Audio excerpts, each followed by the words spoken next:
साधन में बाधक भाव। आंखें खोल लो और जोर से अंतर ही अंतर रो और अपने कर्मों पर पश्चाताप करो कि मालिक अथवा गुरुदेव दया कर दो। हम बहुत पाप की हैं। अब मुझे सद्बुद्धि दो ताकि मैं कोई बुरा कर्म न करूं। ऐसा करने से कर्म का पर्दा साफ होगा और तुम्हारे अंतर में शब्द सुनाई देगा व प्रकाश भी प्रकट होने लगेगा। ऐसी दया आते हुए जब तुम्हें आभास मालूम होने लगे तब तुम अपने को भाग्यशाली समझो और गुरु का महान शुक्र करो कि आज गुरु की खास दया हुई है। सच्चा आत्मभाव। जब जीव आत्मभाव से रोकर पुकार लगाते हैं तब वह गुरु जो तुमको मालिक का भेद देने आया है जरूर दया करता है, क्योंकि आत्मवेदना की बर्दाश्त संत सतगुरु को नहीं होती है।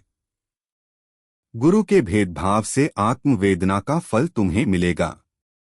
बगैर गुरु के जिन जीवों में आत्मवेदना प्रकट होती है उसका फल यह है कि वही आत्मवेदना गुरु के पास पहुंचा देती है जो कि गुरु मालिक से मिले हुए हैं, और गुरु के पास पहुंचकर जो आत्मवेदना होगी उसका फल मालिक की प्राप्ति का होगा। जरूर होगा, जरूर होगा। मैंने आपको दोनों आत्मवेदना के भाव बतला दिए हैं। मालिक का नियम है कि जो जीव मुझसे मिलना चाहें वह जीव गुरु की तलाश करें। गुरु हमारे रूप हैं, वह हमारे पास पहुंचा देंगे, वरना बगैर गुरु के तुम हमारा रूप नहीं समझ पाओगे। कुछ लोग ऐसे होते हैं जिन्हें जीव कल्याण की चाह नहीं होती। वह महात्माओं के पास पहुंचाना और उनसे नेक नसीहत आत्मकल्याण की लेना पाप समझते हैं। उन्हें खाना पीना भोग भोगना, सच्चे महात्माओं के रास्ते में विरोध करना अपनी नामवरी समझते हैं। अपने को जानते हैं कि बहुत बड़े जानकार हैं। मुझे तो दुहक होता है कि वे अपना अमूल्य कीमती समय किस कदर बर्बाद करते हैं, जिसकी सजा उन्हें जरूर मिलेगी। महात्माओं के विरोधी बनकर धर्म समाज का पतन करते हैं। अपने आप खुद अधोगति में जाने का रास्ता तैयार कर लिया और अंत में दुर्गति को प्राप्त हुए जीव कहे जाते हैं। संत मार्ग परम पुरातन है। यह संतों का मार्ग नाम का है जिसका साधन हर मनुष्य नहीं कर सकता है, क्योंकि संतों की क्रिया दुनियादारों के साधन से जुदा है और शब्द के मार्ग से अभ्यास करना पड़ता है।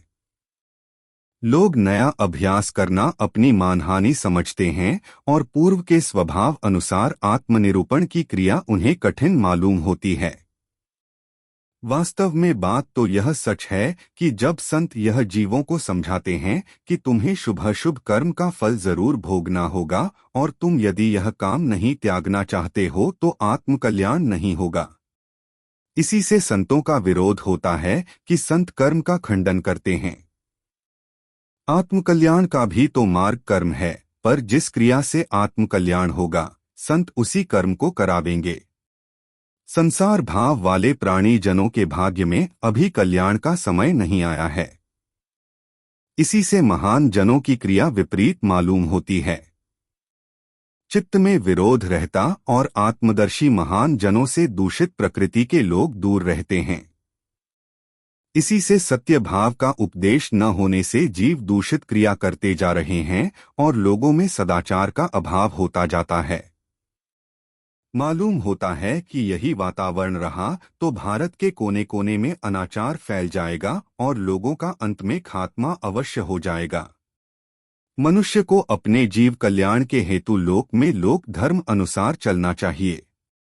शास्त्रों का अथवा महात्माओं का वचन है कि जो मनुष्य मेरे बताए हुए मार्ग के विपरीत चलते हैं उन जीवों का धर्म कर्म लोक रीति समाज रीति मर्यादा रीति सब छूट जाता है और उनकी आत्मा का कल्याण नहीं होता है। ऐसी आत्माएं कर्म के विधान दंड में आकर जम महाराज के हवाले हो जाती हैं और फिर करोड़ों युगों तक उन्हें मनुष्य तन नहीं प्राप्त होता है। लोक में जब अधर्म कर्म होने लगता है तो लोगों की प्रवृत्ति पापाचार की ओर हो जाती है। जैसे शराब पीना, मांस खाना, व्यभिचार करना, रिश्वत लेना और अपने स्वार्थ हेतु दूसरे मनुष्यों को धोखा देना। ऐसी भावना को सुधारने हेतु परम पिता किन्हीं महान आत्माओं को ऊपर के मंडलों से भेजते हैं। वही महान आत्माएं इस संसार में आकर धर्म कर्म मर्यादा लोक रीति समाज में रहना सिखाती हैं और फिर से नवीन रास्ता आत्मकल्याण का जारी करती हैं। ऐसे समय में कभी जीव इस सरल रास्ते का जो पुरातन सनातन आदि से चला आता है उसको अनसमझता से कहते हैं कि नया रास्ता है और इस आत्मकल्याण के पुराने रास्ते से दूर रहते हैं।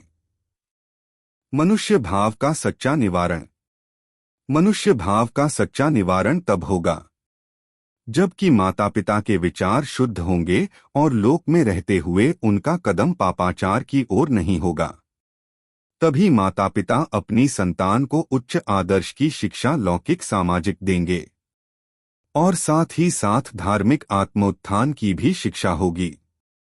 जब मनुष्य लोक समाज में बंध गया और गृह जीवन में रहकर उसको सुख प्राप्ति न हुआ तो उसे इस बात की चिंता होगी कि सच्चा सुख गृह जीवन में नहीं है। अब कौन उपाय करूं जिससे सच्चा सुख प्राप्त हो? शिक्षा के अनुसार गृह जीवन में नवयुवक सज्जन संत पुरुषों की तलाश जिज्ञासा के अनुसार करेंगे और भावपूर्ण नवयुवक जिज्ञासु जीव को महान पुरुष महात्मा अवश्य मिलेंगे और वही आत्मसुखी महात्मा आत्म आनंद जरूर देंगे। तब जीव को सच्चा सुख प्राप्त होगा। माता पिता की शिक्षा असत्य है। या तो अपने पुत्र नव युवक को शिक्षा देते नहीं या माता पिता पापाचार करते हैं जिनके आधार पर पुत्र नवयुवक अपने पिता माता के दुर्गुणों को अपने हृदय स्थल में उतार लेता है और उसी प्रकार के विचारहीन कर्म करना शुरू कर देता है जिससे आगे की संतान नष्ट हो जाती है, जिसका नमूना आज मालूम होता है। बच्चों में सत्य का खून होता तो जरूर विवेकी धीरजवान अर्थात सज्जन भाव में बरतते, अब तो आसुरी भाव में बरत रहे हैं। इसी से अपने जीवन के बहुमूल्य समय को नष्ट करते हैं और अंत में दुर्गति की ओर चले जा रहे हैं।